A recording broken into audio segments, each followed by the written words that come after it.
We're talking about direct variation, and our previous video talked about what direct variation is, what the equation looks like, gave a couple of examples, but I want to talk about one simple example and pull out some different things that we'll notice before we write them into our notes in our packet. So the first thing we talked about with direct variation, a lot of times we'll see it as an equation, y equals some constant times x. And the way that we say that, this is a vocab that you just kind of need to be aware of. Y varies directly with x. So y varies directly, meaning there's going to be some constant that they're both multiplied by to get x. And what does this mean? A simple xy chart helps us kind of see what's going on here. So I like to start off with 0. When we have x as 0, well, 4 times 0 in this particular example is going to be 0. So y is 0. And this is going to be an interesting thing and an important thing to note later on. When x is 1, 4 times 1 is 4.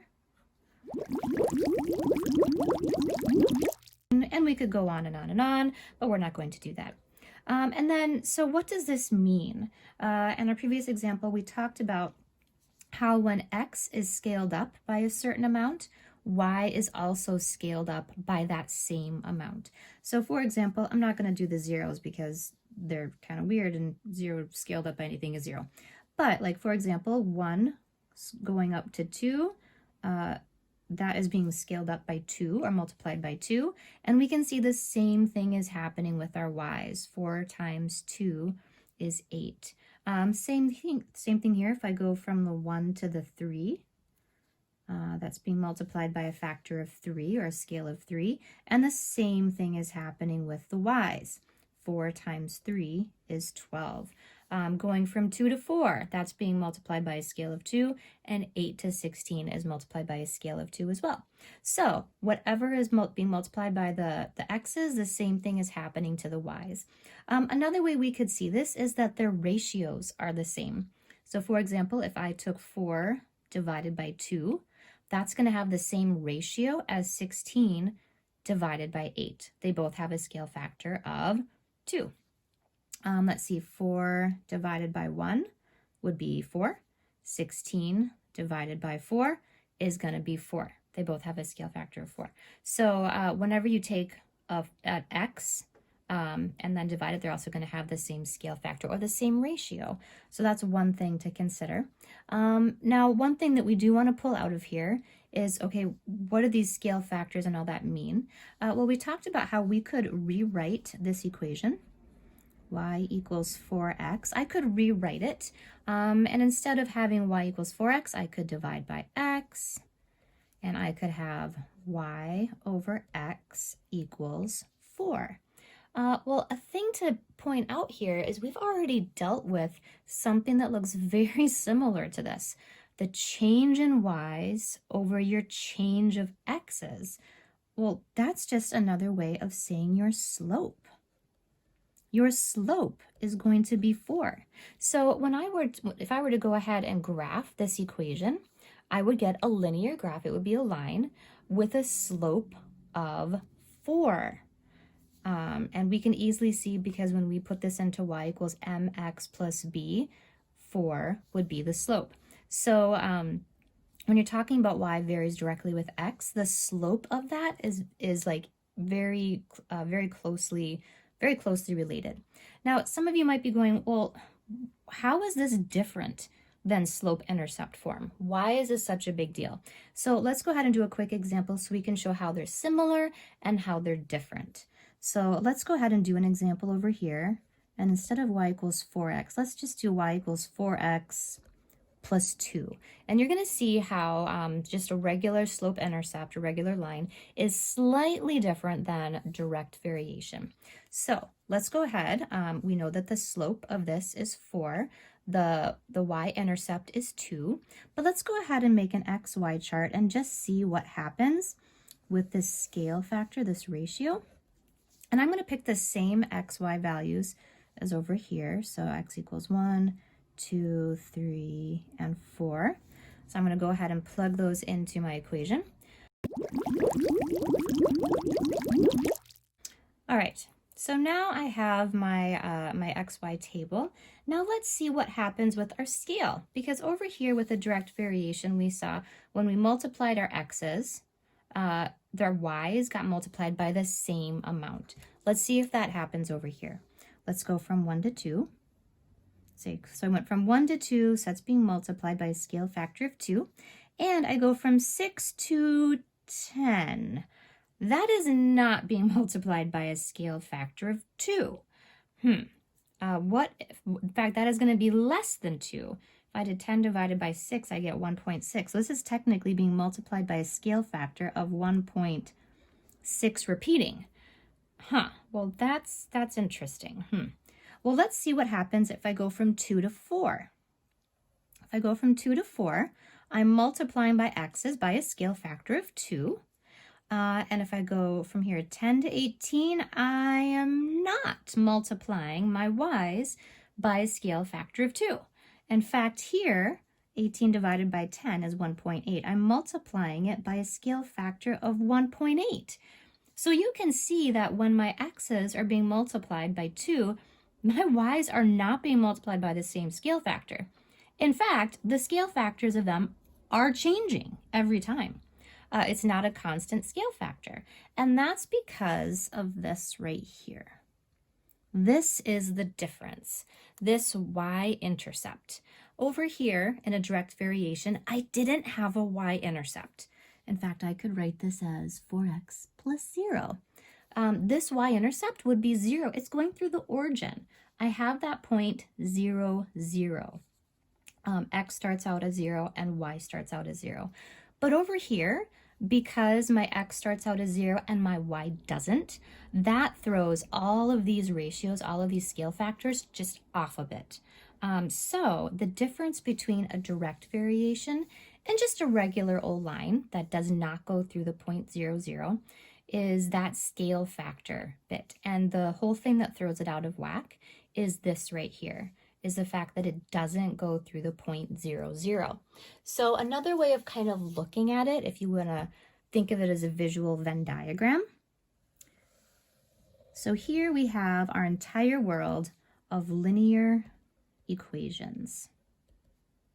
So there's our linear equations, and I can write them all in the form y equals mx plus b.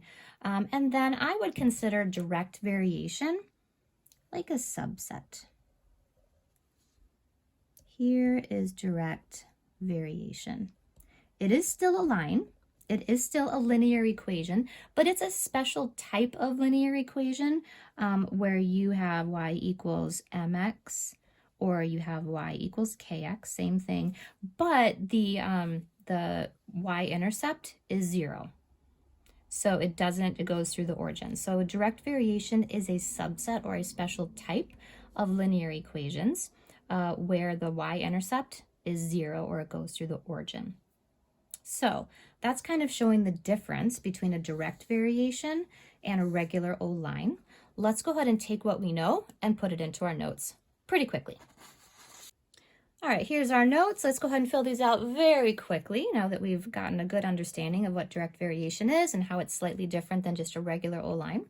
A direct variation is a relationship that can be represented by a function, and it can be written as this equation, y equals kx. You could also write it as y equals mx. It's the same thing, but a lot of times when we talk about a direct variation, that kind of subset of a linear equation, we use k as our slope. Don't know why, it's just what we do. And k cannot equal 0. If it equals 0, then you have 0 times anything, and you just have a whole bunch of zeros, you got nothing.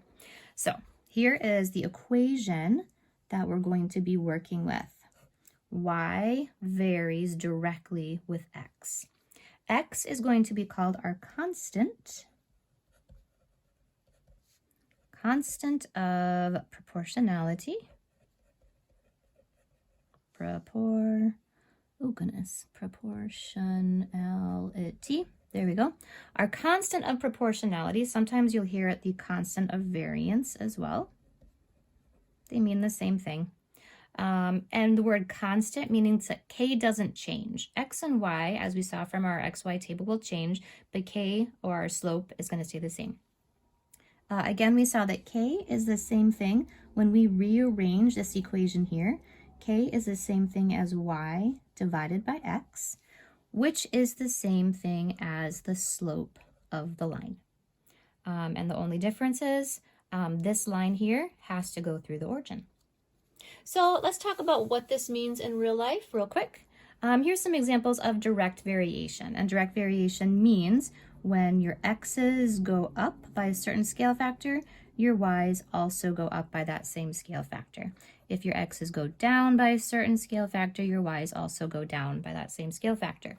So the number of hours you work and the amount of your paycheck. If you work more hours, you get more money. Another example of direct variation, the amount of weight on a spring and the distance the spring will stretch. The speed of a car and the distance traveled. The faster your car is traveling, the farther you're going. So here's an example. George makes $15 an hour. The hourly wage is going to be our x's, and his paycheck is going to be with y's. His paycheck varies directly or is directly proportional to the number of hours he works. How would we go ahead and write that if we were to write this as an equation? His paycheck, y, is directly proportional. That means it's going to be multiplied by some same scale factor to the number of hours he works, x. So this would be our general formula. And specifically for this one, because he's making $15 an hour, it's going to be the constant of proportionality. Your constant of variance is going to be 15. Let's go ahead and fill in our XY table. This one happens to be horizontal instead of vertical, but same thing. Let's see, if he works 0 hours, he makes nothing. If he works 2 hours, he gets 15 times 2, which is $30. Going backwards, if he makes $60, well, 60 divided by 15 would be 4. And then these blank ones, we could put anything we wanted here. Let's choose 5 hours, 6 hours, and 10 hours. Let's see, if he works 5 hours, 5 times 15 is $75. 6 hours, 6 times 15 is $90. 10 hours would be 150 hours. And again, what does this mean? If it's a direct variation or directly proportional, take a look. When I go from 2 to 4, I'm multiplying this by 2, and 30 to 60, oh, that doubles as well. When let's see, if I go from 2 to 10, he works 5 times as many hours. That means that he's going to make 5 times as much money. 30 times 5 is 150. Now, to figure out whether or not an equation is a direct variation, we can go ahead and take a look at our XY table. That will work, but again, we have to kind of check for every value. But an easier way is to make it into an equation. So to figure out whether it is, you write an equation. This is our easy, quick, algebraic, foolproof way. And if we can write the equation in this form, y equals kx plus 0, meaning there's nothing else, there's no other y-intercept. Your y-intercept is 0. Or if you'd rather think about it as y equals mx, k and m, your slope and this constant of variation are the same thing. If you can write it in this form, then it is a direct variation, or it is directly proportional. The big thing is the line has to go through the origin, or your y-intercept must equal 0 in order for it to be a direct variation. Otherwise, the ratios just won't be the same. All right, a couple of quick examples. How do we identify the constant of proportionality? Again, the constant of proportionality in y equals kx is this, otherwise known as the slope. How do we identify that? Pretty easy. Just go ahead, make sure that your equation is written in y equals kx or y equals mx, and then just what is that slope value? So in this case, y equals 2x. What is the constant of proportionality? There it is right there. K equals 2. You go ahead and fill in the rest and check back for your answers.